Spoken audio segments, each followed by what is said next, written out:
எப்படி ஒரு இளம் கிறிஸ்தவர்களாக போற்றத்தக்க உயர்ந்த மேன்மை மிக்க மதிப்பான ஒரு கிறிஸ்தவ வாழ்க்கை இந்த உலகத்தில் வாழ வேண்டும், வாழுவது, அதுதான் தலைப்பு. அந்த தலைப்பில் தான் நம்ம படித்து கொண்டு இருக்கிறோம்.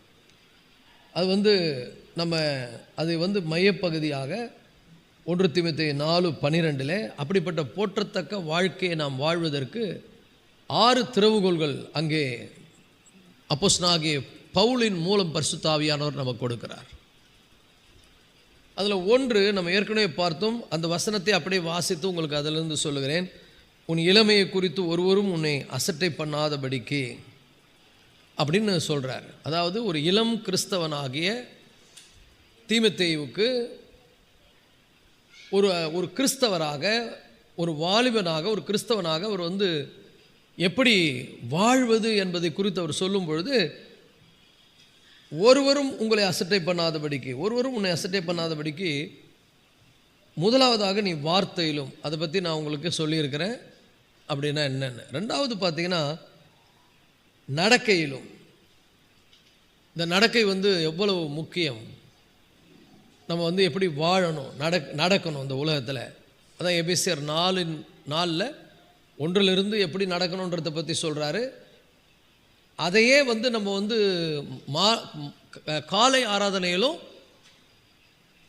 எப்படி நம்ம முட்டாள்களை மாதிரி வாழாமல் ஞானம் உள்ளவர்களாக இந்த உலகத்தில் வாழணும், அதுலேயும் அந்த வசனத்தை தான் நம்ம பேசுகிறோம். ஸோ அதை குறித்தும் உங்களோடு கூட நிறைய பேசியிருக்கிறேன். மூன்றாவது, முதல்ல வார்த்தையிலும், ரெண்டாவது நடக்கையிலும், மூன்றாவது என்னது, அன்பிலும். இப்போ இந்த அன்பை பற்றி தான் பார்க்க போகிறோம். இந்த அன்பை பற்றி நம்ம நிறைய பேருக்கு எத்தனை பேருக்கு தெரியும்னு தெரியாது. அன்பு என்பதனுடைய அந்த பொருள், அன்பு என்ன அப்படின்னா, அது நான் ஒருத்தர் மேலே அன்பு வைத்திருக்கிறேன் அப்படின்னு பொதுவாக நம்ம சொல்லுவோம். இல்லை, நான் இவங்க மேலே ரொம்ப அன்பு வைத்திருக்கிறேன், அவங்க மேலே ரொம்ப அன்பு வைத்திருக்கிறேன் அப்படின்னு நம்ம பொதுவாக என்ன பண்ணுவோம், சொல்லுவோம். ஆனால் பவுல் இங்கு பயன்படுத்துகிற வார்த்தை ரொம்ப அற்புதமான ஒரு வார்த்தை. அன்பு என்கிற வார்த்தையினுடைய மிக முக்கியமான பதம் கிரேக்க வார்த்தையிலேருந்து பயன்படுத்துகிறாரு.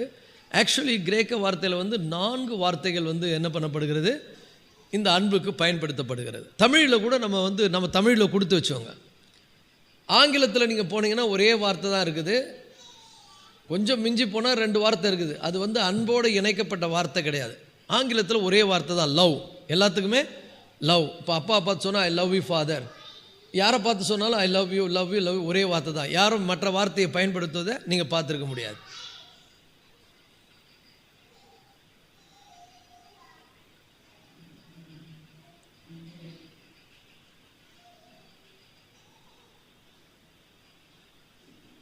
அப்போ நல்லா புரிந்து கொள்ளுங்கள்.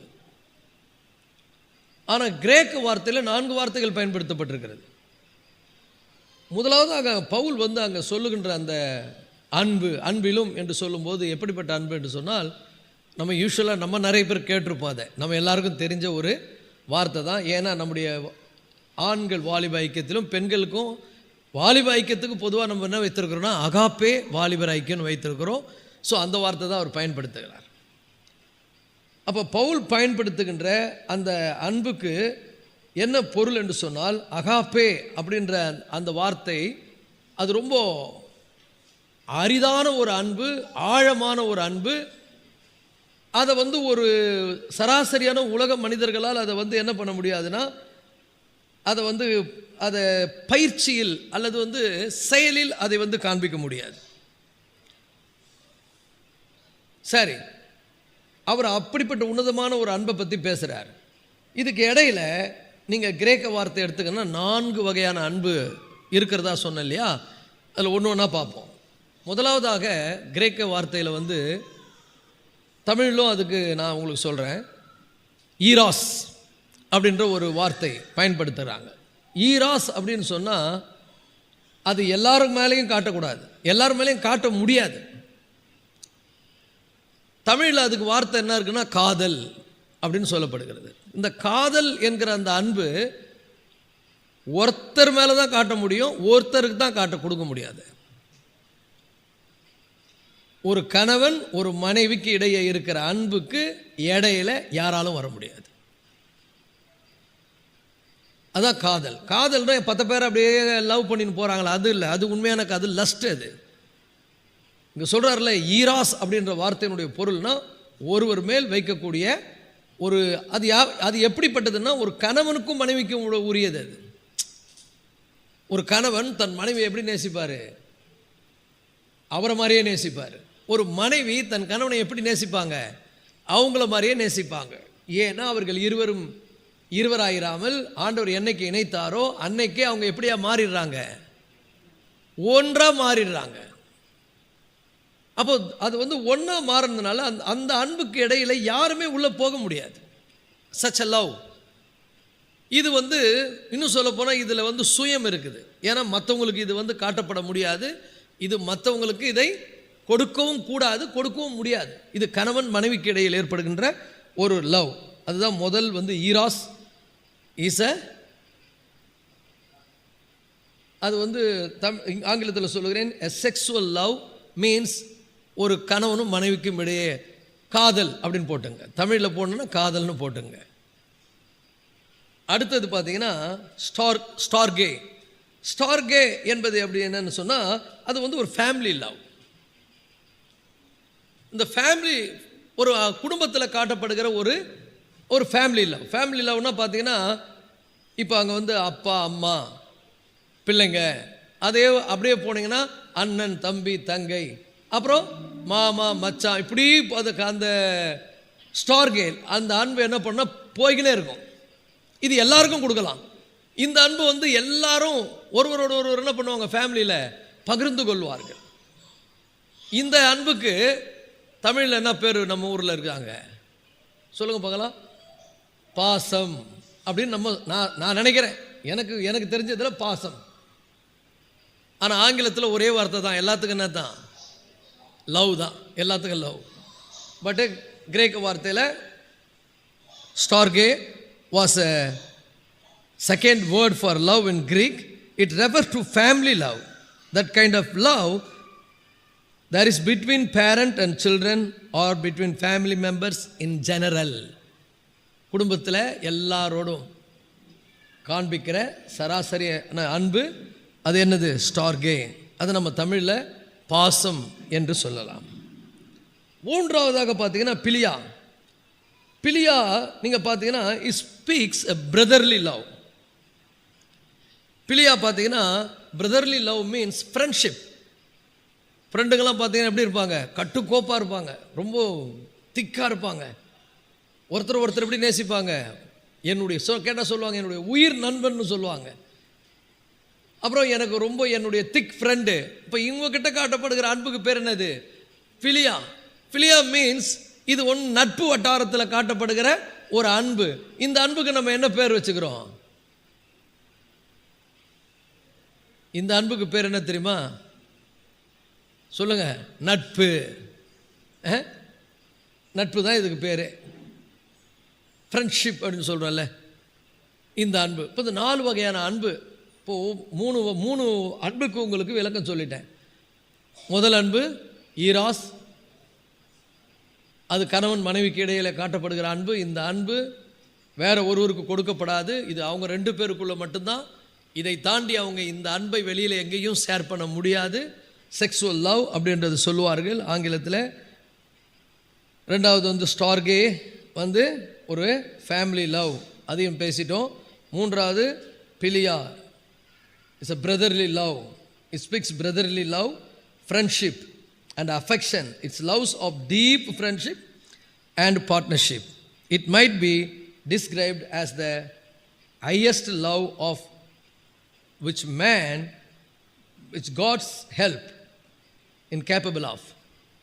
தேவனுடைய உதவியோடு எல்லா நட்பு வட்டாரத்தில் சில பேரை மட்டும் நம்ம உயிருக்கு உயிராக நேசிக்கக்கூடிய நட்பு நமக்கு இருக்கிறது. இப்போ நம்ம கடைசியாக பார்க்க போகிறது ஆக்சுவலாக இது ஃபஸ்ட்டை பார்க்குறதுக்கு முன்னாடி உங்களுக்கு முதல் 3 சொல்லிட்டேன். முதல்ல இது ஆக்சுவலாக ஃபஸ்ட்டில் பார்க்க வேண்டியது தான். இது என்னென்னா அகாப்பே அன்பு. இந்த அன்பை தான் நம்ம ஆண்டவர் நம்முடைய இருதயங்களில் ஊற்றியிருக்கிறார். இப்படிப்பட்ட அன்பு தான் நல்லா புரிந்து கொள்ளுங்கள். இந்த 4 வகையான அன்பு இருக்குதே, இந்த அன்பை எல்லாம் தாண்டி நமக்குள்ள வந்து ஊற்றப்பட்டிருக்கிற ஒரு அன்பு இருக்கு பாருங்க, அது தேவனுடைய அன்பு. ரோமர் 5:5 எடுத்து வாசித்து பாருங்க. மேலும் நமக்கு அருளப்பட்டிருக்கிற பரிசுத்த ஆவியினாலே தேவனுடைய அன்பு, எல்லாம் சொல்லுங்க, தேவனுடைய அன்பு. அல்லேலூயா. தேவனுடைய அன்பு நம்முடைய இருதயங்களில் ஊற்றப்பட்டிருக்கிறபடினாலே 5:5 மேலும் நமக்கு அருளப்பட்டிருக்கிற பரிசுத்த ஆவியினாலே தேவனுடைய அன்பு நம்முடைய இருதயங்களில் ஊற்றப்பட்டிருக்கிறபடியால் அந்த நம்பிக்கை நம்மை வெட்கப்படுத்தாது. அப்போ இயேசு கிறிஸ்துவை நம்முடைய இரட்சகராக நம்முடைய ஆண்டவராக நாம் ஏற்றுக்கொள்ளும் பொழுது பரிசுத்த ஆவியானவர் ஒரு அற்புதமான காரியத்தை செய்கிறார், ஒரு மகத்துவமான வேலையை செய்கிறார். இந்த உலகம் அனுபவித்திராத ஒரு பெரிய அனுபவத்தை நம்ம பெற்றுக்கொள்கிறோம். அது என்னன்னா தேவனுடைய அன்பு, ஐ மீன் அகாப்பே அன்பு என்னுடைய இருதயங்கள் என்ன பண்ணப்பட்டிருக்கிறது, ஊற்றப்பட்டிருக்கிறது. முன்னாடி பார்த்தீங்கன்னா என்கிட்ட அந்த அன்பு கிடையாது, இப்போ அந்த அன்பு என்கிட்ட இருக்குது. எத்தனை பேர்கிட்ட இருக்குதுன்னு நம்புறீங்க? நல்லா புரிஞ்சுங்க, எல்லாருக்கிட்டையும் அந்த அன்பு நமக்குள்ள என்ன பண்ணுது, ஊற்றப்பட்டு இருக்குது. இப்போ ஊற்றப்பட்டிருக்கிறபடினாலே அந்த அன்பை நம்ம என்ன பண்ணணும், வாரி வழங்கணும். ஆனால் நம்ம என்ன பண்ணுறோம்னா சுயத்தில் இருக்கும்போது அந்த அன்பை பயன்படுத்தவே முடியாது, அதுக்கான பலன் நம்மக்கிட்ட இல்லாமல் போகிறது. இப்போ இந்த அகாப்பே அன்பை பற்றி நீங்கள் பார்த்தீங்கன்னா, இந்த அகாப்பே அன்பு எப்படிப்பட்டது என்று சொன்னால் இது ஒருபோதும் மாறாது. It never change. மற்ற அன்பெல்லாம் கூட பாருங்கள், ஃப்ரெண்ட்ஷிப் கூட பாதியில் மாறிடும். கணவன் மனைவிக்குள்ள இருக்க உறவு கூட பார்த்தீங்கன்னா சில நேரங்களில் மாறிடும், அப்படியே சிங்கம் புலியாக கூட மாறிடுவாங்க. பெற்றோர் மத்தியில் இருக்கக்கூடிய பிள்ளைகளுடைய அன்பு கூட என்ன ஆகும், நீங்கள் எப்படி இருந்தால் எப்படிங்க சொல்லுங்கள், வாயை திறந்து, மாறிடும். உண்மையா இல்லையா? மனைவி ஒருத்தர் பாடுறார், மனைவியின் அன்பு ஒரு நாள் அது மறைந்தே போய்விடும், கணவனின் அன்பு ஒரு நாள் அது கரைந்தே போய்விடும், பிள்ளையின் அன்பு ஒரு நாள் அது பிரிந்தே போய்விடும், நண்பனின் அன்பு ஒரு நாள் அது நடந்தே போய்விடும் என்றார். என்றென்றும் மாறாதது என் இயேசுவின் தூய அன்பு. ஹல்லேலூயா. என்னாலும் மாறாதது என் நேசரின். ஸோ அப்படிப்பட்ட அன்பை தான் நம்முடைய இருதயங்களில் தேவன் என்ன பண்ணியிருக்கிறாரு, ஊற்றி இருக்கிறார். அப்போ நல்லா புரிந்து கொள்ளுங்கள், உன் இளமையை குறித்து ஒருவர் உன்னை அசட்டை பண்ணாதபடிக்கு நீ வார்த்தையிலும் நடக்கையிலும் அன்பிலும் சொல்லும் பொழுது, ஒரு காலத்தில் இந்த அன்பு என்கிட்ட இல்லை, அதனால் என்னால் என்ன பண்ண முடியாதுன்னா அந்த அன்பை கொடுக்க முடியாது. இப்பொழுதும் நான் இயேசுவை இரட்சகராக ஏற்றுக்கொண்டிருக்கிறேன், இயேசு கிறிஸ்து என்னுடைய ஆண்டவராக இருக்கிறார். அப்போ அவரை நான் ஏற்றுக்கொள்ளும் பொழுது பரிசுத்த ஆவியானவர் எனக்குள்ள ஒரு மகத்துவமான வேலையை செய்திருக்கிறார். வசனம் எனக்கு அதை வலியுறுத்துகிறது. எனக்கு அருளப்பட்டிருக்கிற பரிசுத்த ஆவியினாலே தேவனுடைய அன்பு என்னுடைய இருதயங்கள் என்ன பண்ணப்பட்டிருக்கிறது, ஊற்றப்பட்டிருக்கிறது. ஒரு ஆமென் சொல்லுங்க. இந்த அன்பு என்ன பண்ணணும்னு சொன்னால் இது ஒருபோதும் மாறாது. இன்னைக்கு நேசிக்கணும், கொஞ்ச நாள் சூழ்நிலை மாறின உடனே இது வந்து மாறிடும் கிடையாது. இயேசு கிறிஸ்து இன்னைக்கும் நம்மளை எப்படி நேசிக்கிறார்னா, நம்ம சூழ்நிலைக்கு ஏற்ற மாதிரி அவர் நேசிக்கிறவர் அல்ல. அவர் எப்படி நேசிக்கிறார்னா அவருடைய அன்புக்கு பாடுறோம், அவருக்கு அன்புக்கே அளவே இல்லை, இல்லை அவர் இரக்கத்துக்கு முடிவே இல்லைன்னு. நல்லா புரிஞ்சுங்க, எத்தனை முறை எவ்வளோ தப்பு பண்ணியிருக்கிறோம், எவ்வளோ அவரை வேதனைப்படுத்தியிருக்கிறோம், தெரிந்தோ தெரியாமலோ நாம் அவரை துக்கப்படுத்தி இருக்கிறோம். ஆனால் அவருடைய சமூகத்துக்கு வந்து ஆண்டவரே என் மீது இரக்கமாயிரும், என்னை மன்னிங்கன்னு சொன்னால் அவர் இன்னும் கூட நம்மளை மன்னிக்கிறார், இன்னும் கூட நம்மை நேசிக்கிறார், இன்னும் கூட நம்மை என்ன பண்ணுறாரு, அதே விதமாய் நேசிக்கிறார். அவர் சொல்கிறாரு, நான் உன் பாவங்களை கிருபையாய் மன்னித்தேன், இனி அதை நினையாமலும் இருப்பேன். ஒரு ஆமென் சொல்லுங்க. அப்போ இந்த அகாப்பே அன்பு எப்படிப்பட்டதுன்னா மாறவே மாறாது. அல்லேலூயா. இந்த அகாப்பே அன்பு இட்ஸ் லவ்ஸ் வித்தவுட் சேஞ்சிங். இது ஒருபோதும் என்ன பண்ணாது, மாறவே மாறாது. அதான் ஒரு இடத்துல ஆண்டவர் சொல்றாரு, சில நேரங்களில் நம்ம ஃபீல் பண்ணுவோமா, ஏன்னா இஸ்ரவேல் ஜனங்கள் கூட அப்படி ஃபீல் பண்ணியிருக்காங்க. அவங்க பண்ண தப்பு, அவங்க தேவனுக்கு உரமாய் முறுமுறுப்பு, அவங்க தேவனுக்கு உரமாய் நடந்த நடக்கைகள் அவங்கள வந்து ஒரு சூழ்நிலை கொண்டு போய் நிறுத்திருச்சு. கடினமான சூழ்நிலை நிறுத்திருச்சு. நிறுத்தின உடனே அவங்களுக்குள்ள கில்ட்டி ஆயிடுச்சு, குற்ற உணர்வு வந்துருச்சு. அப்போ அவங்களுக்குள்ள நினைக்கிறாங்க, ஆண்டவர் என்னை கைவிட்டாரு, ஆண்டவர் என்னை மறந்துட்டாரு, இனிமே ஆண்டவர் என்னை நேசிக்க மாட்டார் நினைக்கும் போது ஆண்டவர் தீர்க்கதரிசி மூலம் பேசுகிறார், தாயானவள் தன் பிள்ளைக்கு இறங்காமல் அவளை மறப்பாளோ, அவள் மறந்தாலும் நான் உன்னை மறப்பதில்லை என்று பேசுகிறார். தப்பு பண்ணதெல்லாம் நம்ம தான், மறந்துருக்கணும். நம்மளை விட்டு போங்க, இனிமே உங்களுக்கு எனக்கு சம்பந்தம் இல்லை, இனிமே என் முகத்தில் என்ன பண்ணாத, விழிக்காத, இனிமே என் வாசல்ல கீசல்ல நீ ஏறி வராத, இனிமே உன் சத்தத்துக்கு நான் செவி கொடுக்க மாட்டேன் அப்படிலாம் ஆண்டு சொல்லியிருக்கலாம். சொல்லல. எத்தனை முறையோ வாசிக்கிறோம், எத்தனை தரமோ அப்படின்னு சங்கீதத்தில் வாசி, எத்தனை தரமோ அவரை கோபம் ஊட்டினார்கள், அத்தனை தரமும் பொறுத்து கொண்டிருந்தார், அத்தனை தரமும் அவர்களுக்கு மன்னித்தார், அத்தனை தரமும் அவர்களை சகித்து கொண்டார் என்று சொன்னால் இயேசு கிறிஸ்துவினுடைய அன்பு என்றென்றும் மாறாத அன்பு. அல்லேலூயா.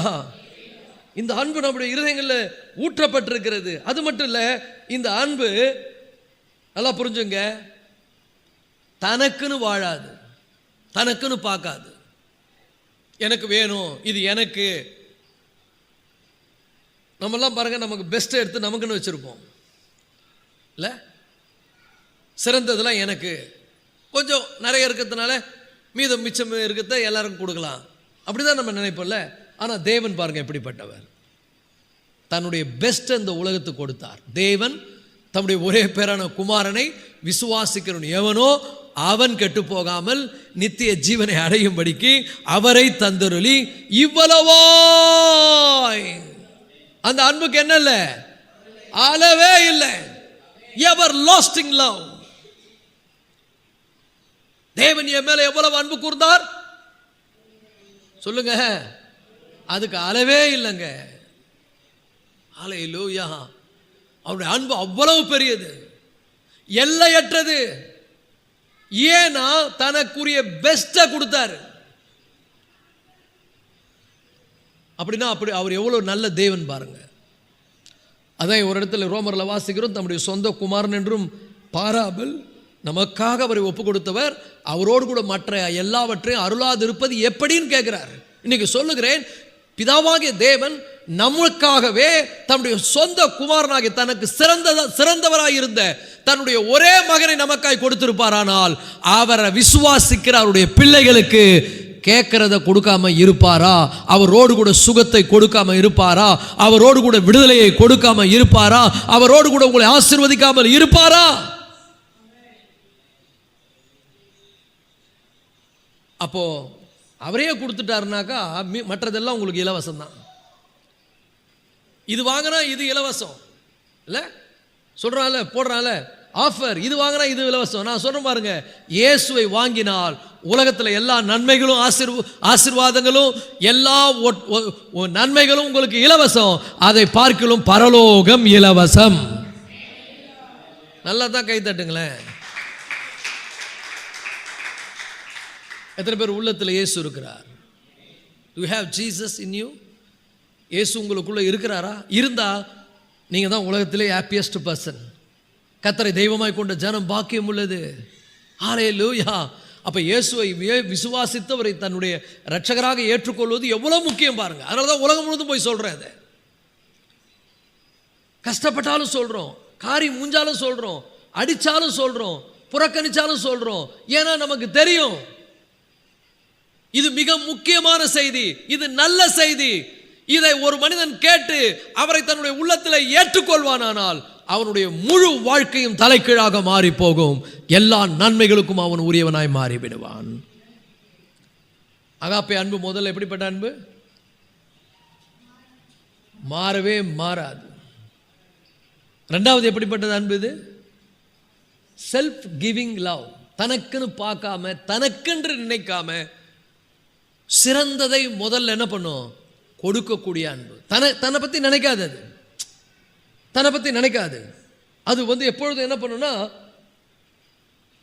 பிறரை பற்றி தான் நினைக்கும், பெஸ்ட்டை கொடுக்கும். இது எவ்வளோ உன்னதமான ஒரு அன்பு பாருங்க. இது ஒரு மிக உன்னதமான உயர்ந்த ஒரு அன்பு. இது அளவிட முடியாத அன்பு. இது இப்படி இந்த அன்பு என்ன பண்ணுன்னா, தன்னை நேசிக்கிறவங்களை மட்டும் நேசிக்காதுங்க, தன்னை நேசிக்காதவர்களையும் நேசிக்கக்கூடிய அன்பு. அல்லேலூயா. இன்னைக்கு உலகத்தில் எத்தனையோ பேர் இயேசுவை புறக்கணிக்கிறாங்க. இயேசு என்ன பண்ணுறாங்க, வேணான்னு சொல்கிறாங்க. இயேசுனால சில பேர் கோபம், இயேசுவை சில பேர் திட்டுறாங்க கூட. அவ்வளோ இயேசுவை கேவலமாக பேசுகிறானுங்க, என்னென்னமோ சொல்கிறாங்க. ஆனால் இயேசு அவர்களை நேசித்து கொண்டு தான் இருக்கிறார். அல்லேலூயா. சவுலை எடுத்துங்க, இயேசுன்ற பேரை கேட்டாலே அவருக்கு பிடிக்காது. சபை அவ்வளவு துன்புறுத்தினாரு, அவ்வளவு வேதனைப்படுத்தினாரு. ஆண்டவர் எவ்வளவு வேதனைப்பட்டிருப்பார், அவர் மனம் எவ்வளவு நொந்திருக்கும். என்ன நினைச்சிருக்கணும், இவனை போட்டு தள்ள வேண்டியதான் நினைச்சிருக்கணும், இவனை அழிக்க வேண்டியதான். இவனை வச்சு ஒன்றும் பிரயோஜனம் இல்லை, இவன் அவ்வளோ கொடுமைக்காரன், என் பிள்ளைங்கள்லாம் துன்புறுத்துறான், என் பேரை கேட்டாலே இவனுக்கு கோவம் வருது, இவனை அழிக்கணும்னு தானே சொல்லியிருக்கணும். ஆனால் இயேசு என்ன பண்ணார் தெரியுமா, அவனை சந்திக்கிறார். அழகாக தமிழில் ஒரு பாட்டு வருது, அழைக்கிறார் அழைக்கிறார்னு ஒரு பாட்டு வருது. அதில் நிந்திக்கும் உன்னையே சந்திப்பார் நீ வாராயோ. ரொம்ப நாளைக்கு முன்னால் தெரு பிரசங்கம் பண்ணிட்டு இருக்காங்க. அப்போ தெரு பிரசங்கம் பண்ணி கொண்டிருக்கும் போது, நல்லா கவனிங்க, இது ஒரு சாட்சி. தெரு பிரசங்கம் பண்ணி கொண்டிருக்கும் போது அங்கே கும்பலாக கூடி நிறைய பேர் வேடிக்கை பார்க்குறாங்க, எல்லாம் பண்ணுறாங்க. இவங்க நல்லா உற்சாகமாக அந்த பாட்டை பாடுறாங்க.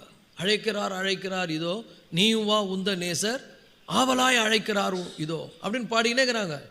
அதில் ஒருத்தன் இந்த பாட்டை கேட்டுக்கின்னு, இவனுங்களுக்கெல்லாம் வேறு வேலை கிடையாது, இவனுங்களாம் ஒரு பொழப்பா இதே பண்ணுறானுங்களே, மதம் மாற்றுறானுங்க அதை மாற்றுறானுங்கன்னு வாய்க்கு வந்த மாதிரி திட்டினுங்கிறார். அப்போ இந்த லைனை பாடுறாங்க, நிந்திக்கும் உன்னையே சந்திப்பார் நீ வாராயோ. அந்த லைனை பாடினோன்னா அந்த மனுஷன் அப்படியே உடஞ்சே போயிட்டான். என்னடா இது, எனக்கே பாடுற மாதிரி இருக்குது, என்ன பார்த்தே சொல்கிற மாதிரி இருக்குது. நிந்திக்கும் உன்னையே சந்திப்பார் நீ வாராயோன்னு உடனே அந்த மனுஷன் அங்கேயே ஒப்பு கொடுத்தாருங்க. அந்த மனுஷன் ஒப்பு கொடுத்து இயேசுவை ஏற்றுக்கொண்டு பிற்காலத்தில் ஆண்டவருக்கு மகிமையான ஒரு பெரிய ஊழியக்காரனாய் மாறினார். ஹல்லேலூயா. இன்னைக்கு சொல்கிறோம் பாருங்க, யாரெல்லாம் இதுதாங்க, இது எப்படிப்பட்ட அன்புன்னா, தன்னை நேசிக்கிறவர்களை நேசிக்கிற அன்பு அல்லங்க, தன்னை வெறுக்கிறவர்களையும் தன்னை குறை சொல்லுகிறவர்களையும் தன்னை வேண்டாம் என்று ஒதுக்குகிறவர்களையும் நேசிக்கக்கூடிய ஒரு உன்னதமான ஒரு அன்பு. ஹல்லேலூயா. 3 பாயிண்ட் சொல்லுங்க. முதல்ல அகாப்பே அன்பு என்ன பண்ணும், மாறவே மாறாது, என்னைக்குமே மாறாது. வானம் மாறினாலும் சரி, பூமி யாருடைய அன்பு மாறாது. 2, அது தனக்குன்னு பார்க்காது, சுயநலமற்றது, பெஸ்ட் தான் கொடுக்கும். 3வது, தன்னை நேசிக்காதவர்களையும் அது நேசிக்கும். அல்லேலூயா. அப்ப எப்படிப்பட்ட அன்பு ஆண்டவர் நம்முடைய இருதயங்களில் ஊற்றிருக்கிறார் பாருங்க. ஒரு ஆமென் சொல்லுங்க. நேசிக்காதவர்கள் நேசிக்கும். இது எப்படி சாத்தியமாகும், இது எப்படி முடியும் அப்படின்னா, அதுதான் அவருடைய தன்மையே. நீ இப்போ நீ ஏன் இதை ரொம்ப நேசிக்கிற, இந்த நாய்க்குட்டியை எனக்கு பிடிக்கலைன்னா, இல்லை எனக்கு வேணும்னு வாங்க, பார்த்துக்கிறீங்களா, எனக்கு வேணும், ஐ வாண்ட் டு லவ். அது மாதிரி நம்மளாம் நாய்க்குட்டிங்க மாதிரி, அவர் தேவாதி தேவன், he loves us.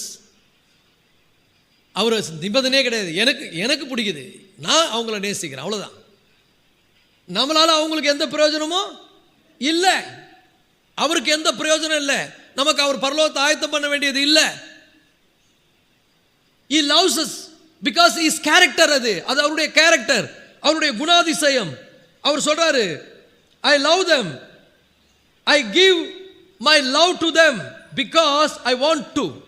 அதான் மேட்ரே. Why? ஏன் நம்மளாம் எப்படி பார்ப்போம், நீங்கள் ஏன் அவரை நேசிக்கிறீங்க, அவரை எனக்கு ரொம்ப பிடிக்கும், ஏதோ ஒரு ரீசன் இருக்கும், ஏதோ ஒரு எதிர்பார்ப்பு இருக்கும். நம்ம அன்பெல்லாம், அவருடைய அன்பு அப்படிலாம் கிடையாது. அப்படிப்பட்ட அன்பை தான் நம்முடைய இருதயங்களில் ஊற்றி அவர் சொல்றாரு, இந்த அன்பை நீ பிராக்டிஸ் பண்ணி பாருன்றார். இந்த அன்பில் தான் நீ என்ன பண்ணணும், நீ வாழணும். இந்த அன்பு உன்னை ஒருபோதும் வெட்கப்படுத்தாது. இந்த அன்பை பிராக்டிஸ் பண்றதுக்கு உன் மாம்சம் விடாது. ஆனா என் ஆவியின் பலத்தில் நீ இதை செய்ய முடியும். அல்லேலூயா சொல்லுவோமா? அதனாலதான் உலகம் பார்க்குற மாதிரி நம்ம நடக்கணும்ன்றார். அது உன்னதமான ஒரு அன்பு, உன்னதமான ஒரு வாழ்க்கைன்னா எப்படிப்பட்ட வாழ்க்கை? ஒரு எக்ஸலன்சி, ஒரு ஹையஸ்ட் கைண்ட் ஆஃப் லைஃப். ஒரு கிறிஸ்தவர்களாக ஒரு நல்ல தரமான உயர்வான ஒரு வாழ்க்கையை வாழ்ந்து இந்த உலகத்தில் இருக்கிற ஜனங்களுக்கு முன்னால நான் தேவனுடைய பிள்ளை என்பதை எப்படி விளங்க பண்ண முடியும்? வார்த்தையிலும் நடக்கையிலும் அன்பிலும். அதுக்கு அடுத்தது, அதுக்கப்புறம் வருவோம். அதை நான் அடுத்த வாரத்தில். அன்பிலும். எப்படிப்பட்ட அன்பு? It's not eros, it's not storge, it's not philia, but it is agape. இது தேவனுடைய அன்பு. இல்லையா சொல்லுவோமா? ஏன்னா இந்த அன்பு எல்லாருக்கிட்டே இருக்குது. ஈராஸ் எல்லாருக்கிட்டே இருக்குது,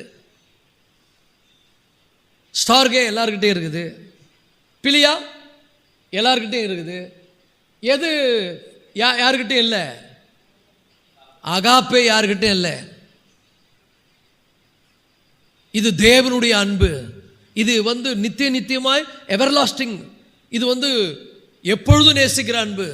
இருந்தா நேசிக்கும், இல்லைன்னா நேசிக்காது. ஏதாவது பண்ணிட்டாக்கா அவங்க மேல கோவப்படும், அப்படிலாம் கிடையாது. சேம். இயேசு கிறிஸ்து நேற்றும் இன்றும் என்றும் மாறாதவர், மாறவே மாறாத அன்பு. அப்படிப்பட்ட அன்பை தான் நமக்கு ஆண்டவர் கொடுத்திருக்கிறார். அப்ப இந்த அன்பை நம்ம பிராக்டிஸ் பண்ணணும்னு சொல்லியிருக்கிறார். இந்த அன்பை நம்ம பிராக்டிஸ் பண்றதுக்கு நமக்கு 2 விஷயம் தேவைன்றார். we need 2 things. அது அழகா சொல்றாரு. 1 கொரிந்தியர் 13ஆம் அதிகாரத்தில் 4ஆம் வசனத்தில் 1 லாங் சஃபரிங், 2 அண்ட் கைண்ட் அப்படின்றார். வாசிக்க பார்க்கலாம். 1 கொரிந்தியர் 13:4. அன்புனா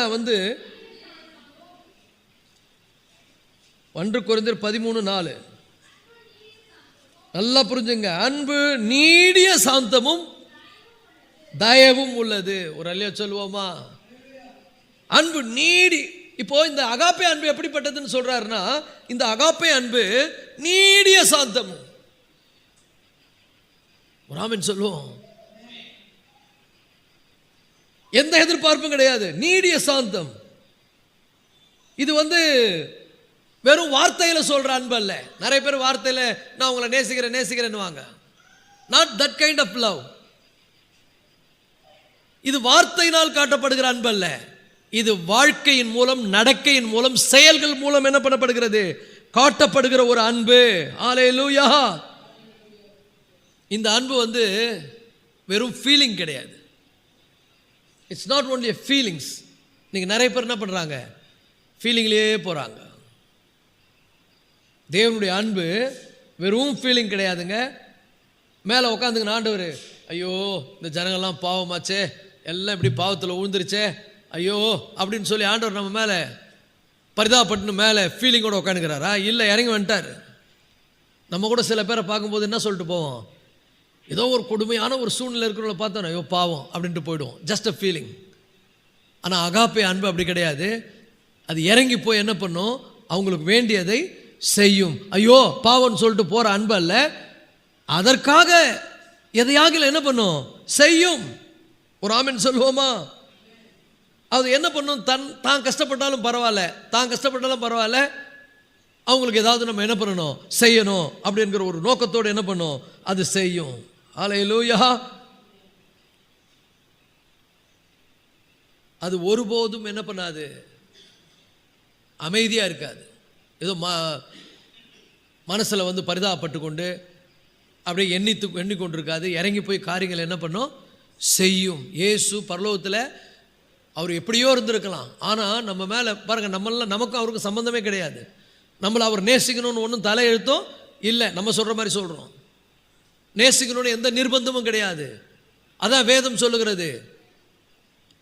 நல்லவனுக்காக ஒரு ஆள் சாக துணிவான், நீதிமானுக்காக ஒருவன் மரிக்கிறது அரிது, நல்லவனுக்காக ஒருவேளை ஒருவன் மரிக்க துணிவான். ஆனால் நாம் பாவிகளாய் இருக்கையில் கிறிஸ்து நமக்காக மரித்ததினாலே தேவன் நம்மேல் வைத்த தமது அன்பை விளங்க பண்ணினார். ஹல்லேலூயா. இந்த அன்பை நம்ம பிராக்டிஸ் பண்ண முடியுமா? இந்த உன்னதமான அன்பு பாருங்க. முதல்ல இது எப்படிப்பட்டது? நீடிய சாந்தம் தயவும் உள்ளது. ஒரு ஆமென் சொல்லுவோமா? ரொம்ப அது நிறைய தாங்கிக்கும், நிறைய சகிக்கும், நிறைய அப்படியே பொறுமையா இருக்கும். அது தனக்குரிய சுகநலன்கள் எல்லாம் பார்க்காது. இன்னைக்கு இந்தியாவில் பெரிய மாற்றம் வந்ததற்கு காரணம் என்ன? இந்தியாவில் இருக்கிற ஜனங்கள்ல நிறைய பேர் ரட்சிக்கப்பட்டதுக்கு காரணம் என்ன? சத்தியத்தை சொல்லிட்டு போனவங்க கிடையாதுங்க, சத்தியத்தின்படி வாழ்ந்தவங்க. அதுக்கு ஒரு உதாரணம் சொல்ற பாருங்க. மிஷனரிமார்கள் அவங்க வாழ்க்கையெல்லாம் பார்த்தீங்கன்னா அவங்க எப்படியோ இருந்திருக்கலாம், அவங்க எவ்வளவு ஒரு சொகுசான வாழ்க்கை வாழ்ந்திருக்கலாம். நான் ஒரு புத்தகம் படித்து கொண்டிருக்கிறேன், அது தமிழில். ஏமி கார்மைக்கல் அம்மையார்னு. அந்த அம்மாவுடைய வாழ்க்கையை படிச்சிங்கன்னா இதுதான் ஆண்டவருடைய அகாப்பே அன்பு என்பதை நீங்கள் புரிந்து கொள்வீங்க. நம்ம ஒவ்வொருவரும் அந்த மாதிரி ஒவ்வொரு இடத்துல வேலை செய்யணும். நீங்கள் கடல் கடந்து போக வேணாம். இதை கொஞ்சம் கவனிங்க. நீங்கள் ரொம்ப தூரம் போவானா, உங்கள் ஊரில் அல்லது நீங்கள் இருக்கிற இடத்துல அல்லது நீங்கள் வீட்டில், உங்கள் வீட்டில் நீங்கள் ஒரு ஏமி கார்மைக்கலாக இருங்களேன். அந்த அம்மா யாருன்னா பெரிய கோட்டீஸ்வரனுடைய மகள். நல்லா புரிஞ்சுங்க. ஏமி கார்மைக்கல் அம்மையார், அவங்க அப்பா பெரிய பிஸ்னஸ்மேன், அவங்க ஹார்ஸ் ரைடிங் பண்ணுறவங்க. சின்ன வயசுலேயே நல்லா தேவபக்தியில் ஒரு சாதாரண ஒரு மெத்தடிஸ்ட் சர்ச்சில் அவங்க வளர்கிறாங்க. அவங்க பைபிளை படிக்கிறாங்க, அவங்களுக்கு சண்டே ஸ்கூல் சொல்லித்தராங்க. அதெல்லாம் படித்தோன்னா அவங்களுக்கு இப்போல்லாம் நம்ம என்ன பண்ணுறோம், நம்ம பிள்ளைங்க நல்லா படிக்கணும், சம்பாதிக்கணும், வேலைக்கு போகணும், அப்படி தான் நினைக்கிறோம். அந்த அம்மா நல்லா படித்தாங்க, அவங்களுக்கு நிறைய திறமைகள் இருந்தது, எல்லாம் பண்ணாங்க. அப்போது அவங்க சர்ச்சுக்கு இந்தியாவை பற்றி பேசுகிறாங்க. இந்தியாவில் போனீங்கன்னா ரொம்ப கொடுமை, ரொம்ப கஷ்டம், அந்த ஜனங்கள்லாம் ரொம்ப பாடுபடுறாங்க, ஐயோ அந்த மாதிரி ஊரை பார்த்ததே இல்லை, அது காட்டு மிராண்டிகள் ஊர், உண்மை அப்படின்னு ஒரு தகவல் போது அவங்களுக்கு இயேசுவை பற்றியே தெரியாதுன்னு சொல்கிறாங்க. இந்த அம்மா எப்படி வளர்கிறாங்கன்னா, ஒரு ஜமீன்தார் பரம்பரை எப்படி இருக்கும் பாருங்கள். அவங்க நல்லா வெள்ளாக வளர்கிறவங்க. அவங்களுக்கு ஆண்டவருக்காக நம்ம ஏதாவது செய்யணும், மிஷினரியாக போகணுன்னு ஏக்கம். அப்போ அவங்களுக்கு முதல்ல ஜப்பானுக்கு போகணுன்னு போகிறாங்க. ஜப்பான் போகும்போது முடியலை. அப்புறம் ஸ்ரீலங்காவில் போய் அந்த கப்பல் இறங்குது, அங்கேயும் முடியலை, அங்கேயும் ஆண்டவருடைய லீடிங் கிடையாது. ஆனால் எப்படியும் இந்தியாவுக்கு வராங்க. நல்லா புரிஞ்சுங்க. ஒரு பெண்மணிங்க, வாலிப பெண், நல்லா பருவம் அடைந்த வாலிப பெண், கடல் பிரயாணம் ஒத்துக்கலை, ரொம்ப கஷ்டங்கள். இதுதாங்க சொல்கிறேன், தேவ அன்பு. தேவ அன்பு உங்களுக்காக உங்களை வாழ தூண்டாமல், உங்களுக்காக சிலுவையில் மரித்து இரட்சகராக உயிர்த்தெழுந்த அவருக்காக வாழ தூண்டும். அல்லேலூயா. ஆனால் நம்ம இன்றைக்கி பார்த்தீங்கன்னா அந்த செல்ஃப் அந்த சாக்ரிஃபைஸ்லாம் நம்மலாம் இல்லை.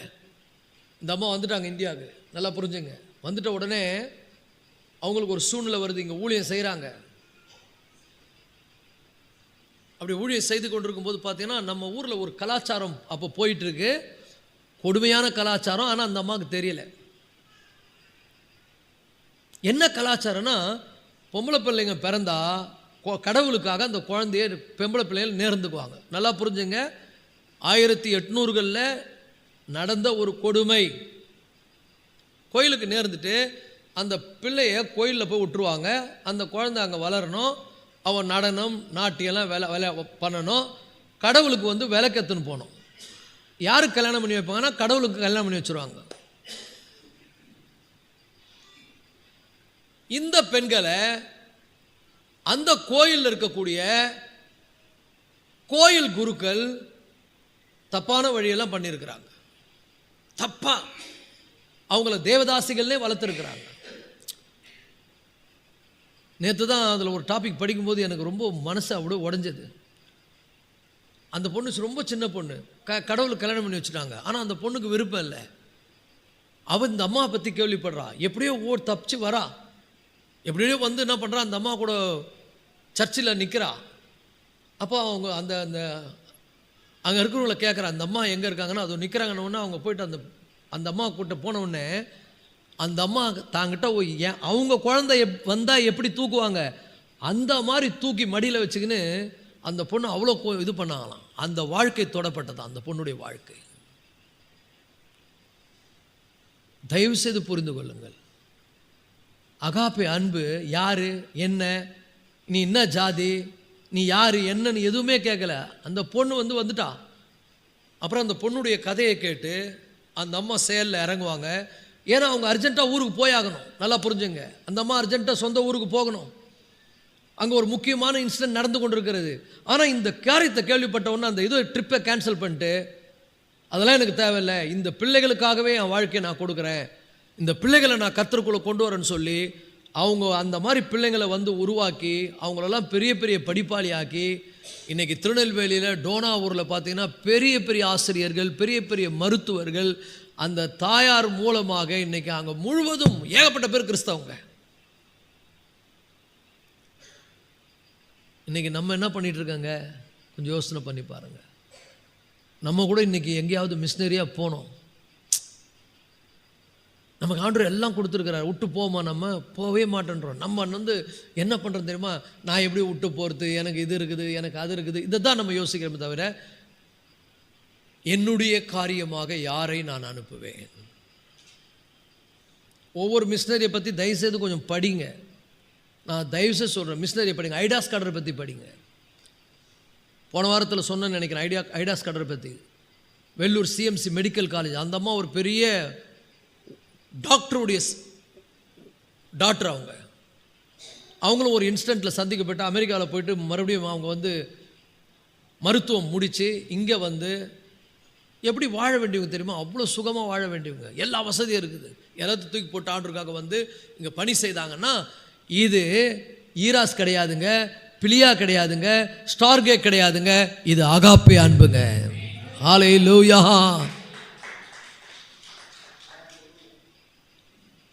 வில்லியம் கேரியை பற்றி படிங்க. ஒவ்வொரு மிஷினரியை பற்றி தயவு செய்து பிள்ளைங்களுக்கு மிஷினரிகளுடைய கதையை சொல்லுங்க. எவ்வளோ தியாகம் பண்ணியிருக்கிறார்கள், எவ்வளவு ஆண்டருக்காக தங்களுடைய வாழ்க்கையை தூக்கி போட்டு வந்திருக்கிறாங்க. எப்படி அந்த ஊரை போய் பாருங்க, வெல் செட்டில்டு ஊர், பிரம்மாண்டமான இடங்கள், ஜாலியாக இருக்கலாம், நல்லா வாழலாம், சுயநலமாக இருந்தால் எல்லாம் வாழலாம். வில்லியம் கேரி வரும்போது அவங்க பையன் ஒருத்தன் வரும்போது பயணத்திலே செத்தான், கடல்லே அடக்கம் பண்ணாங்க. அதெல்லாம் எனக்கு பொருள் கிடையாது, நான் திரும்பி போக மாட்டேன், நான் முன்ன வச்ச காலை பின்னாடி வைக்க மாட்டேன், நான் கலப்பையின் மேல் கை வைத்திருக்கிறேன், இனி நான் என்ன பண்ண மாட்டேன், பின்னிட்டு பார்க்க மாட்டேன், இந்த ஜனங்களுக்காக ஊழியம் செய்வேன். நம்ம ஆண்டவருக்காக கொடுக்கறதுக்கே முதல் மனசு வரல, நம்ம எங்க இவ்வளோ கொடுக்க போகிறோம்?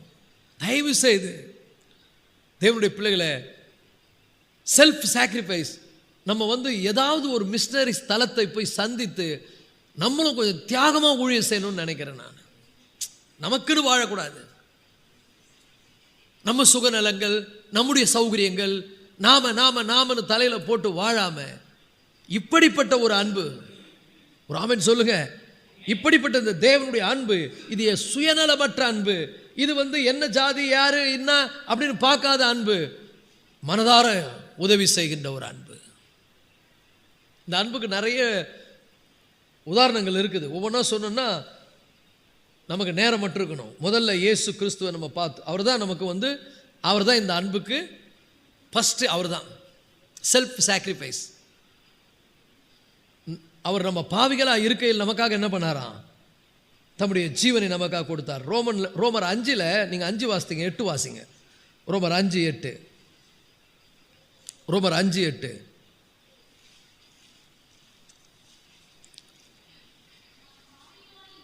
நாம் பாவிகளாய் இருக்கையில் கிறிஸ்து நமக்காக மரித்ததினாலே தேவன் நம்மேல் வைத்த, ஒரு அல்லேலூயா சொல்லுவோமா, ஹல்லேலூயா.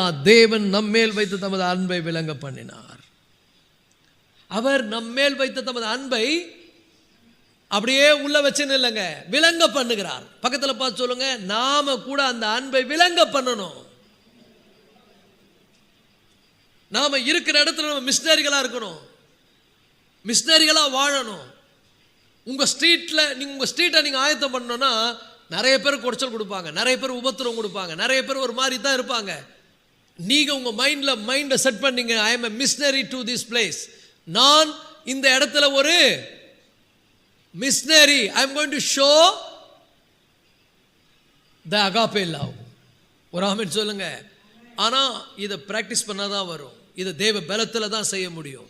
இல்லைன்னா டக்குன்னு நமக்கும் சுயம் வந்து என்ன பண்ணும், எழும்பும். இதை வந்து நம்ம பிராக்டிஸ் பண்ண பண்ண பண்ண இதில் நம்ம தேறினவர்களாக இருப்போம். அப்போ இது வந்து ரொம்ப முக்கியமானது. ஸோ இந்த அன்பை ஆண்டவர் நமக்கு சொல்லியிருக்கிறார், இந்த அன்பை யூஸ் பண்ணுன்றார். எப்படி சொல்றாரு, ரொம்ப ஹையஸ்ட். இதை நீங்கள் கேட்டிங்கன்னா உங்களுக்கு கஷ்டமாக இருக்கும், பட் ஆனால் ப்ராக்டிஸ் பண்ணி பாருங்க, பெருத்த ஆசீர்வாதம் இதில் தான் இருக்குது.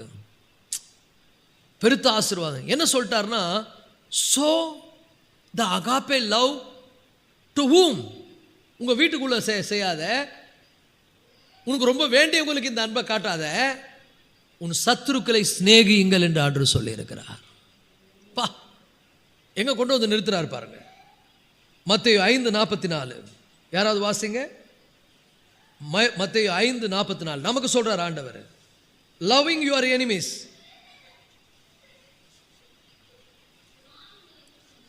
நல்லா புரிஞ்சுங்க, நான் உங்களுக்கு சொல்றேன். எவ்வளவு பெரிய ஒரு ஸ்டாண்ட் எடுக்கிறார் பாருங்க ஆண்டவர். இது ஏதோ எழுதி வச்சிட்டாங்கன்னு நினைக்காத. Actually I spoke this word, நான் பேசுகிறேன், நான் சொல்லுகிறேன். இயேசு இங்கே இப்போ பாருங்க, நான் உங்களுக்கு சொல்லுகிறேன். பைபிள் எல்லாம் திறந்துருங்க. ஏசப்பா இப்போ உங்ககிட்ட பேசுறார். ஏசப்பா பேசுறதை நீங்க கேட்டிருக்கீங்களா? இப்போ கேட்க போறீங்க. ஏசப்பா உங்களை பார்த்து பேசுறாரு. என்ன சொல்றாரு இப்போ அந்த வசனத்தில்? ஜாய் சாமுவேல், நான் உனக்கு சொல்லுகிறேன். பைபிள் படிங்க, திறந்து பாருங்க. உங்க பேர் இருக்கா பாருங்க, அதுல 5:44 உங்க பேர் இருக்கா பாருங்க. நிறைய பேர் இயேசுவா பேசுறது எப்படின்னு கேட்கலன்றாங்க. இப்ப பேச போறாரு பாருங்க. 5:44 முதல்ல உங்க பேரை அங்க எழுதுங்க. 5:44 உங்க பேரை எழுதி படிங்க. ஜாய் சாமுவேல், நான் உங்களுக்கு சொல்லுகிறேன், உங்கள் சத்துருக்களை சிநேகியுங்கள். நம்ம என்ன சொல்லுவோம், அதெல்லாம் முடியாது. எங்க அம்மாவை சிநேகிக்க சொல்றீங்களா? சிநேகிப்பேன். எங்க வீட்டில் இருக்கிறவங்களை சிநேகிக்க சொல்ல சிநேகிப்பேன். ஐயோயோ அவங்களையா, என் ஜன்மம் அழிந்தாலும் சிநேகிக்க மாட்டேன். அப்படிப்பட்டவங்களை தான் ஆண்டவர் சிநேகிக்க சொல்றார். இப்போ ஒன்றும் இல்லை, கற்பனை பண்ணீங்க, ஏசப்பா வந்துட்டாரு, செகண்ட் கம்மிங் இல்லை, சும்மா நம்ம சர்ச்சுக்கு வந்திருக்கிறாரு. நீங்கள்லாம் அவரை பார்க்குறீங்க, அவர் உங்களை பார்க்குறாரு. ஆண்டவரே, உங்களுக்காக நான் உயிரே கொடுப்பேன். உயிரே கொடுக்காதம்மா, நான் உனக்கு சொல்கிறேன், உன் சத்துருக்களை என்ன பண்ணு, சிநேகியுங்கள். அப்புறம் உங்களை சபிக்கிறவர்களை செய்வீங்களா? கொஞ்சம் கூட மைண்டில் ஏறவே இல்லை. சிலதெல்லாம் இதெல்லாம் எனக்கு செட் ஆகாதுங்க, ஐயோயோ இதெல்லாம் எனக்கு ஏற்றுக்கவே எப்படி செய்ய முடியுங்க, இது எப்படி ஆகும் இல்லை? அந்த அளவுக்கு நம்ம சுயநலமாக இருக்கிறோம், அந்த அளவுக்கு நம்ம ஃப்ளஷ்ஷாக இருக்கிறோம். கொஞ்சம் கற்பனை பண்ணி பாருங்க.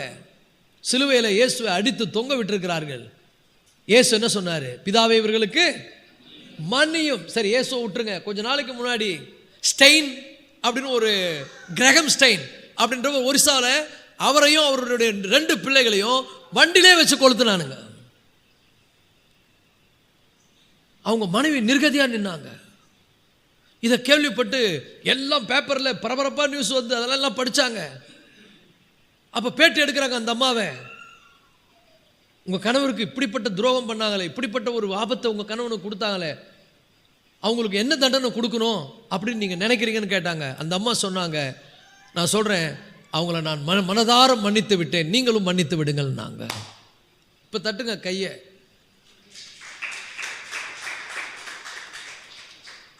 நம்ம எல்லாரும் இப்படி மாறினா தாங்க நல்லது.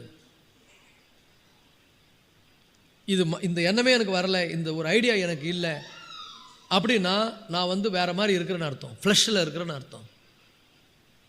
ஆண்டவர் சொல்றாரு, நான் உங்களுக்கு சொல்றேன்னு சொல்றாரு. நான் உங்களுக்கு சொல்லுகிறேன், உங்கள் சத்துருக்களை சிநேகியுங்கள், உங்களை சபிக்கிறவர்களை ஆசீர்வதியுங்கள், உங்களை பகைக்கிறவர்களுக்காக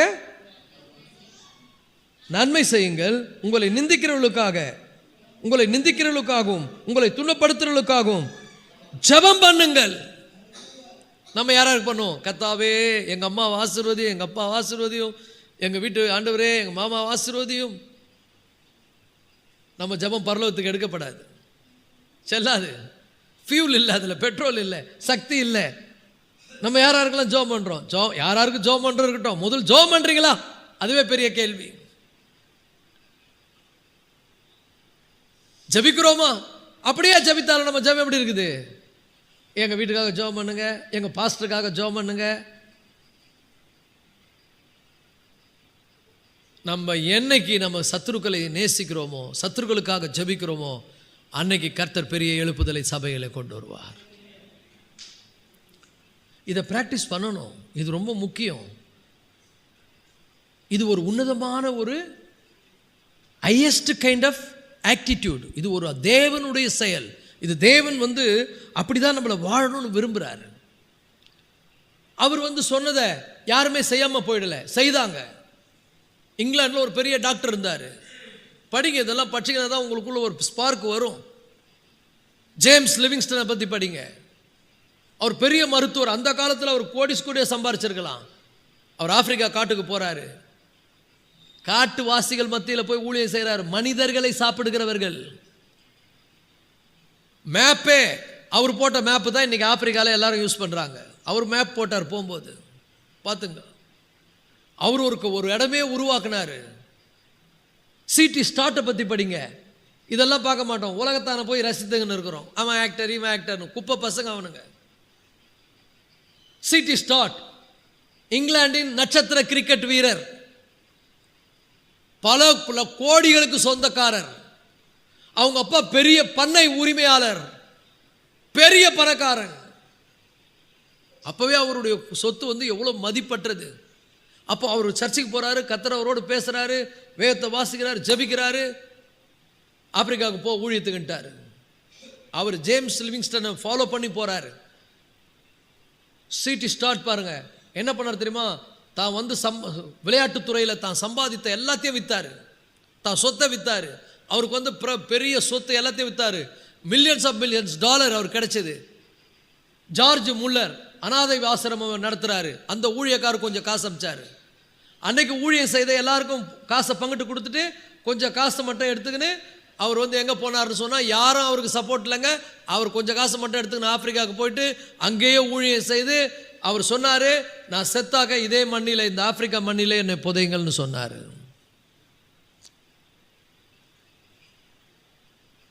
நாம் நல்லா புரிஞ்சுங்க, நம்ம ஆப்பிரிக்காவுக்காக சாக வேணாங்க, ஏதோ ஒரு காட்டில் இருக்கிற மனிதனுக்காக சாக வேணாம். உங்கள் ஊருக்காக ஒரு வைராக்கியத்தோட தீவிரமாய் அகாப்பை அன்பை அணிந்து கொண்டு தியாகமாய் எல்லாம் அப்படி தான் இருப்பாங்க. என்ன பண்ணுறது? நம்ம அன்பை காமிச்சாதான் அவங்கள என்ன பண்ண முடியும்? மீட்டு எடுக்க முடியும், அவங்கள கொண்டு வர முடியும். ரட்சிப்புக்கு காரணம் என்ன? கிறிஸ்துவனுடைய அன்பு. ஒரு அல்லேலூயா சொல்லுவோமா? அப்போ நல்லா புரிஞ்சுங்க, இதுதாங்க இன்னைக்கு தேவை. இப்போது சில பேர்லாம் பரலோகத்துக்கு வரணும்னு ரொம்ப ஆசைப்பட்டாங்க. நான் பரலோகத்துக்கு வரணும்னா 2 கட்டளை ஆண்டவர் கொடுத்துட்டாருனாங்க. பழைய ஏற்பாட்டு காலத்தில் எத்தனை கட்டளை? 10 கட்டளை. ஆண்டவர் சுருக்கி என்ன பண்ணார்? 2ஆக கொடுத்துட்டாரு. ஆனால் அவர் பயங்கரமான ஆள். நம்ம ஏச பார்க்குறாரு, பயங்கரமான ஆள் அவர். ஏன்னா அவருக்கு தெரியும், நீ அன்பு இருந்தால் 10 கட்டளை ஈஸியாக கடைபிடிச்சிருவேன்னு. அதனால் சுருக்குனேன்ட்டார் அவர். சுருக்கிட்டு என்ன சொல்லிட்டாருன்னா, முதல்ல உன் தேவனாய் கர்த்தரிடத்தில் அன்பு கூறுனார். 2வது என்ன சொல்லிட்டாருன்னா, நீ உன்னை நேசிக்கிறது போல முடிஞ்சு போச்சு போ, 10 கட்டளைன்ட்டார். போடா 10 கட்டளை முடிஞ்சு, உனக்கு கஷ்டமாகதில் முடிஞ்சிச்சு போ. நீ உன்னை நேசிக்கிற மாதிரி பிறனை நேசித்தா நீ கொலை செய்வாயா? செய்ய மாட்டேன். உபச்சாரம் செய்வாயா? செய்ய மாட்டேன். உன் தேவனாகிய கர்த்தரை நேசிப்பேன்னு சொன்னால் நீ விக்கிரகாரம் பண்ண மாட்டேன். 10 கட்டளை அதில் அடங்கி போச்சு. சூப்பராக பண்ணி விட்டார். இதில் ஒருத்தர் இருந்தாங்க, அவர் ஊழியம் அவர் வாழ்ந்த காலத்தில் ஒருத்தன் கேள்வி கேட்டான், சரி உன் பிறனை நேசின்னு சொல்கிறீங்களே, எனக்கு பிறன் யாருன்னு கேட்டான். ஆண்டவர் அருமையான ஒரு உதாரணம் கொடுத்தாருங்க. நல்ல சமாரியனுடைய கதை உங்கள் எல்லாருக்கும் தெரியும். அது லூக்கா 10ஆம் அதிகாரத்தில் 25லேருந்து 37 வரைக்கும் இருக்குதுங்க. நமக்கு தெரியும், ஒருத்தன் என்ன பண்ணுறான், எருசலேமிலிருந்து எரிகோவுக்கு என்ன பண்ணுறான், பயணப்பட்டு போகிறான். போகும்போது கல்லர்கள் கையில் மாட்டிக்கினான். என்ன சிம்பிளாக சொல்கிற பாருங்க, மாட்டிக்கின உடனே அவனை வந்து திருடர்கள் பிடிச்சி அடித்து அவனுக்குரிய எல்லாத்தையும் பிடுங்கி கொண்டு அவனை அரை நிர்வாணமாக போட்டு அவனை பயங்கரமாக பாதித்து அனுப்பிட்டாங்க. அவன் போட்டாங்க, அவன் ரத்த வெள்ளத்தில் கிடக்கிறான். அந்த சைடு வந்து ஒரு ஆசாரியன் வருகிறான். ஆசாரியன் யாருங்க, கோயிலில் முக்கியமான ஆள், பாஸ்டர்னு வச்சுக்கலாம். பாஸ்டர் போகிறாரு. அவர் பார்த்துட்டு ஐயோ பாவம் யாருன்னே தெரியலையே, ஐயோ அப்படின்னு, எனக்கு சர்ச்சுக்கு டைம் ஆச்சுங்கன்னு அவர் போயிட்டார். அதுக்கப்புறம் ஒரு லேவியன் வருகிறான். அவனும் யாருன்னா, அவன் வந்து அசிஸ்டன்ட் பாஸ்டர். அவன் பார்த்தான், ஐயோ இன்னைக்கு வந்து நான் இந்த ரத்தத்தை கையில் பட்டுடுச்சுன்னா கோயிலில் போய் நான் வேலை செய்ய முடியாது. ஏன்னா பழைய ஏற்பாட்டு காலப்படி ஒரு ரத்தத்தை தொட்டுட்டான்னா அவன் உள்ளே போகக்கூடாது, அவன் தீட்டாயிடுவான், நான் போக மாட்டான். அவன்கிட்ட போனாக்கா சரி பாவன்ட்டு போயிட்டான். பாருங்கள் எவ்வளோ கொடுமையாக. அவன் சொந்தக்காரன் கூட இருக்கலாம், அடிபட்டு விழுந்தது, அது யாருன்னு கூட பார்க்கலாம். அவன் போயிட்டான். அந்த சைடு இந்த யூதர்களால் புறக்கணிக்கப்பட்ட ஒரு சமாரியன் வருகிறான். ஆண்டவர் யாரை கொண்டு வந்து ஹீரோவா நிறுத்துறாரு பாருங்க. இவர் ஒரு யூதன். இவர் என்ன சொல்லியிருக்கணும், ஒரு யூதனை தானே வச்சிருக்கணும். அவங்க கேரக்டர்லாம் புரிஞ்சுக்கினாரு. நீங்கள்லாம் வாயில தான்மா பண்ணுவீங்க, செயல் கிடையாது. ஆனால் பாரு, இவன் சமாரியன் வரான், அவனை பார்த்து அப்படியே பரிதபிக்கிறான். அவனை பார்த்து அப்படியே ஏக்கம் கொள்றான். அவன் கிட்ட போகிறான், அவனை தூக்கி மடியில் போடுறான், அவன் காயங்கள்லாம் கட்டுறான், அவனுடைய காயங்களில் எண்ணெய் வாக்குறான், திராட்சை ரசம் பூசுறான். அப்போ அது மெடிசன். அவனுக்கு எல்லாத்தையும் பூசி அவனை தன்னுடைய சுய வாகனத்தில் ஏற்றி கொண்டு போய் சத்திரத்தில் விட்டு சத்திரக்காரனை கூப்பிட்டு இவனை பக்காவாக பராமரிச்சுக்க, இவனுக்கு ஏதாவது செலவானா நான் வரும்போது தரேன், இப்போ 2 காசு தரேன்னு சொல்லி 2 காசு கொடுக்குறான். 2 லட்ச ரூபா கொடுத்துட்டு போகிறான். அப்போ ஆண்டவர் கேட்குறாரு, இந்த குற்றுயிராக விழுந்து கிடந்தானே அவனுக்கு யார் பிறனா இருந்தான்னு கேட்டார். யார் பிறனா இருந்தான்? உடனே அவன் சொன்னான், அவனுக்கு உதவி செய்தவனே. ஆண்டு சொன்னார், நீயும் போ அப்படியே செய்யினார். இன்னைக்கு நம்ம எல்லாரும் அதை செய்ய வேண்டிய கடமையில் இருக்கிறோம். நம்மளை வேதனைப்படுத்தினவங்க, நம்மளை காயப்படுத்தினவனுங்க, நம்மளை அவமானப்படுத்தினவங்க, நம்மளை புறக்கணித்தவங்க, இவங்க எல்லாரையும் நம்ம நேசிக்க வேண்டியது நம்முடைய கடமை. இவங்களுக்காக ஜெபிக்க வேண்டியது, இவர்களை தாங்க வேண்டியது, இவர்களை ஏந்த வேண்டியது. ஆனால் அது வந்து நம்ம பாருங்கள், நான் சொன்னேன் ஆப்பிரிக்காவுக்கு மிஷனரியாக போனாங்க. இப்போ கூட லேட்டஸ்ட்டாக வந்து சென்டினல் என்கிற தீவுக்கு போய் ஒரு ஊழியக்கார் செத்தார் பாருங்க. வாலிப பையன், அவர் பேர் பீட்டர். அங்கே காட்டுவாசிங்க இருக்கிறாங்க, உள்ளவே போகக்கூடாதுன்னு சட்டம், போகாதீங்கன்னு சொல்லிட்டாங்க. நான் போனார், அவனுங்க அம்புல அடிச்சு சாவடிச்சிட்டானுங்க. தான் உயிரே போனால் பரவாயில்ல, எப்போ போகிற உயிர் எப்போ தானாக போகுது. உயிர் போமா போகாதா? பக்கத்தில் பார்த்து கேளுங்க, எப்பயாவது உயிர் எப்போ போவோம்? உயிர் கேளுங்க, எப்போவோ ஒரு நாள் போவோம். அது எதுக்காக போவோன்னு தெரியாது. ஆனால் அந்த உயிரை நான் ஆண்டவருக்காக நான் விடுறேன்னு சொல்லி போனார் பாருங்க ஊழியக்காரங்க. அவங்க தான் உண்மையான தேவனுடைய பிள்ளைங்க. இல்லையா? சரி, நீங்கள் யாருக்காக உயிரை கொடுக்கலான்னு இருக்கீங்க?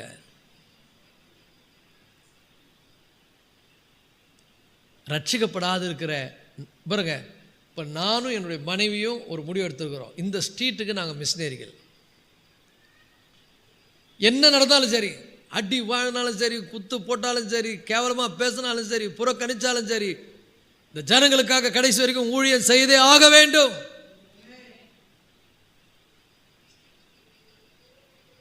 நம்ம ரொம்ப தூரத்தில் தான் போய் செய்ய முடியலை, இங்கேயாவது நம்ம மிஷினரியாக இருப்போம். நீங்கள் ஒவ்வொருவரும் உங்கள் தெருவில் எப்படியே இருங்க.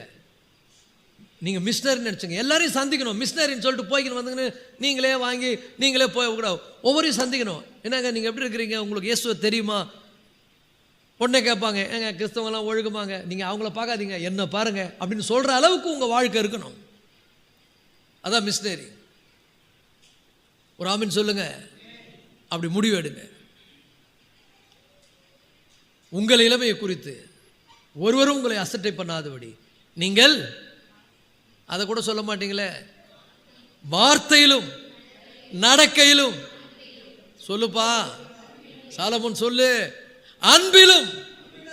எல்லாம் கை ஊத்தி சொல்லுங்க, ஆண்டவரே நான் இருக்கிற இடத்துல உங்களுக்காக ஒரு மிஷனரியா வாழ எனக்கு அகாப்பே அன்பை ஊற்றுங்க. பரலோகத்திலிருந்து ஒரு சத்தம் கேட்குது, ஏற்கனவே ஊத்திட்டேன்டான்றாரு. நீ தாண்டா அதை பயன்படுத்தணும். ஒரு அல்லேலூயா சொல்லுங்க. சும்மா அகாப்பேன்னு பேர் வச்சா போதாது. பக்கத்தில் பார்த்து வாலிப பசங்க சொல்லுங்க, அகாப்பே அகாப்பேன்னு பேர் வச்சா போதாது. ஆத்துமாக்களை போய் சந்திக்கணும். அப்படி சந்திக்கணும்னா தியாகம் பண்ணணும். எப்படி தியாகம் பண்ணணும்? நம்முடைய சுகநலன்கள்லாம் தியாகம் பண்ணணும். அவங்கள மாதிரி நம்ம வாழக்கூடாது. நம்ம அவங்க கூட சினிமா தேட்டருக்கு போய் பாட்டு பாடி டான்ஸ் ஆடினாக்கா அவன் எப்படி ரட்சிக்கப்படுவான்? அவன் ரட்சிக்கப்பட மாட்டான். நான் என்ன பண்ணணும்? நான் வரமாட்டேங்கன்னு சொல்லணும். ஏன்னு கேட்பாங்க, நான் மிஷனரிங்க இந்த ஊரில் அப்படின்னு சொல்லணும். எத்தனை பேர் சொல்லுவீங்க? சொல்ல மாட்டீங்களே. என்ன சொல்லுங்கப்பா, நீங்கள் யார் இந்த ஊரில்? மிஷனரி எப்படி இருக்கணும்? சாட்சியாக இருக்கணும், சாட்சியை காத்துக்கணும். அவங்க எல்லாம் கதையெல்லாம் பேசுவாங்க, அந்த கதை இந்த கதை சினிமா கதையெல்லாம் பேசுவாங்க. நீங்கள் வாயை திறக்கணும், எப்போ பார்த்துக்கணும். வரும் மீன் வர, ஓடு மீன் ஓட, வாடி காத்திருக்குமாம் கொக்குன்ற மாதிரி எப்போ சான்ஸ் கிடைக்கும் இயேசுவை பற்றி சொல்லலான்றது தான் உன் புத்தியாக இருக்கிற மொழிய. அப்படி ஆனால் அவங்க கூட சேர்ந்துக்கின்னு அந்த கதையை நீ எக்ஸ்பிளைன் பண்ணிடக்கூடாது. புரியுதா? புரியுதா? அல்லேலூயா. You are missionary to your college. You are missionary to your college. Everyone, we need to apply the agape love. I am a missionary for my college and my workplace. நான் வாழுற இடம், நான் போகிற இடம், நான் மிஷனரின்ற மனசில் வைத்துக் கொள்ளுங்கள். யாருக்காவது டீ வாங்கி கொடுங்க, யாருக்காவது ஸ்நாக்ஸ் வாங்கி கொடுங்க, எங்கேயாவது கூட்டு போங்க. அல்லேலூயா. ஏதாவது செய்யுங்க. ஆனால் பாட்டு மட்டும் பாடுறோம், ஏதாவது செய்ய வேண்டும், ஏதாவது செய்ய வேண்டும். ஒவ்வொரு நாளும் என்னேசு ராஜாவுக்காய் என்ன செய்கிறோம்? வெறும் பாட்டு தான் பாடுறோம். இன்னையிலிருந்து முடிவெடுங்க, தேவனுடைய பிள்ளையில நான் என் தேவனுக்காக இந்த அகாப்ப அன்பு நிறைய இருக்குது. ஒன்று ஒன்றா சொல்லிகிட்டே போகலாம். அகாப்ப அன்பை குறித்து நிறைய டெஃபினிஷன். அது நமக்கு நேரம் இல்லை. அடுத்த வாரத்தில் கர்த்தருக்கு சித்தமானால் இன்னும் எக்ஸ்பிளைன் பண்ணி இதை பற்றி நான் டீப்பாக சொல்கிறேன். இப்போ நல்லா புரிஞ்சுங்க, இந்த அன்பு செயல்படுத்த முடியாத அன்பு இல்லைங்க. இந்த அன்பு செயல்படுத்த முடியும். இதை செயல்படுத்த எனக்கு தேவ பலன் வேண்டும். இந்த பலனை தேவனிடத்திலிருந்து தான் நான் பெற்றுக்கொள்ள முடியும். அப்போ தான் நான் ஒரு மிஷனரியாக நான் இருக்கிற இடத்துலும் சரி, நான் போகிற இடத்துலும் சரி, ஒரு மிஷனரியாக நான் இருக்கணும். அல்லேலூயா. எல்லாரும் எழுந்திருப்போம் இந்த மாலை வேளையில். இன்றைக்கி ஆண்டவர் இடத்துல சொல்லுவோம், ஆண்டவரே என்னுடைய இருதயத்தில் அந்த தேவ அன்பை ஆண்டவரே நீர் பொங்கி வழிய பண்ணுங்க ஆண்டவரே. அல்லேலூயா. ஸ்தோத்திரங்க தாவே. இந்த மாலை வேளையில் ஆண்டவரே எங்களை முழுமையாக உம்முடைய கரத்தில் கொடுக்கிறோம் ஆண்டவரே. ஆண்டவரே உமக்காக தியாகமாய் இந்த சென்னையில் இந்தியாவில் ஆண்டவரே பல்வேறு பாகங்களில் உங்கள் அகாப்பே அன்பை அளவிடப்பட முடியாத ஆண்டவரே ஸ்தோத்திரம் மாறாத உங்க அன்பை வெளிப்படுத்தி எங்களெல்லாம் உங்களை அறிவதற்கு உதவி செய்த அத்தனை மிஷனரிமார்களை நினைவு கூறுகிறோம் ஆண்டவரே. அவருடைய வாழ்க்கைக்காக நன்றி சொல்லுகிறோம் ஆண்டவரே. அவர்களை நீர் எங்கள் தேசத்துக்கு அனுப்பினதற்காக நன்றி ஆண்டவரே. அவர்களைப் போல நாங்களும் தீவிரமாய் உமக்கு ஊழியம் செய்ய எங்களுக்கு உதவி செய்யுங்கப்பா. ஒரு பாரத்தோடு அந்த அன்பை நாங்கள் சுமந்து செல்ல உதவி செய்யுங்கப்பா. ஒரு ஏக்கத்தோடு அந்த அன்பை வெளிப்படுத்த எங்களுக்கு உதவி செய்யுங்கப்பா. எங்களுக்கு ஆண்டவரே அந்த அகாப்பே அன்பை ஊற்றுங்க ஆண்டவரே. அகாப்பே அன்பை ஊற்றுங்க ஆண்டவரே. உடைய கிருபையினாலே ஆண்டவரே இந்த அன்பினாலே நாங்கள் நடந்து கொள்ள உதவி செய்யுங்கப்பா. அந்த அன்பு எங்களை வெட்கப்படுத்தாத ஆண்டவரே. ஆமா ஆண்டவரே, அன்பினால் ஆண்டவரே அநேகரை நாங்கள் ஆதாயப்படுத்திக் கொள்ள உதவி செய்யுங்க ஆண்டவரே. பரிசுத்தமான அந்த அன்புக்காக ஸ்தோத்திரம். பாவமற்ற அந்த அன்புக்காக ஸ்தோத்திரம். கரையற்ற அந்த அன்புக்காக ஸ்தோத்திரம் ஆண்டவரே. அந்த அன்பினாலே நாங்கள் ஒருவரை ஒருவர் நேசித்து ஒருவரை ஒருவர் ஆண்டவரே கர்த்தாவை தாங்கி கிறிஸ்துவை நாங்கள் வெளிப்படுத்த எங்களுக்கு உதவி செய்யும். கிருபையின் கரத்தில் எங்களை தாழ்த்தி ஒப்பு கொடுக்கிறோம்ப்பா. வந்த ஒவ்வொரு பிள்ளைகளும் பரிசுத்த ஆவியானவர் தொடப்படட்டும் ஆண்டவரே, உணர்த்தப்படட்டும். இயேசுவின் மூலம் வேண்டிக் கொள்கிறோம் ஜீவன் நல்ல தகப்பனே, ஆமேன், ஆமேன், ஆமேன். என் ஆத்துமாவே கர்த்தரை ஸ்தோத்திரி, முழுவலுமே பரிசுத்த நாமத்தை ஸ்தோத்திரி. என் ஆத்துமாவே கர்த்தரை ஸ்தோத்திரி, கர்த்தர் செய்த சகல உபகாரங்களையும் மறவாதே. ஆமேன். நம்முடைய கர்த்தராகிய இயேசு கிறிஸ்துவின் கிருபையும் பிதாவாகிய தேவனுடைய அன்பும் பரிசுத்த ஆவியானவருடைய அன்யோன்ய ஐக்கியமும் சந்தோஷமும் சமாதானமும் இப்பொழுதும் எப்பொழுதும் சதா காலங்களிலும் அனைவர் மேலும் நீடித்த நாட்களாய் நிலைத்திருப்பாராக. கர்த்தர் உங்களை ஆசீர்வதித்து உங்களை காக்க கடவர். கர்த்தர் தமது முகத்தை உங்கள் பிரகாசிக்க செய்து உங்கள் மேல் கிருபையாயிருக்க கடவர். கர்த்தர் தமது முகத்தை உங்கள் மேல் பிரசன்னமாக்கி உங்களுக்கு சமாதானம் கட்டளையிடுவார்.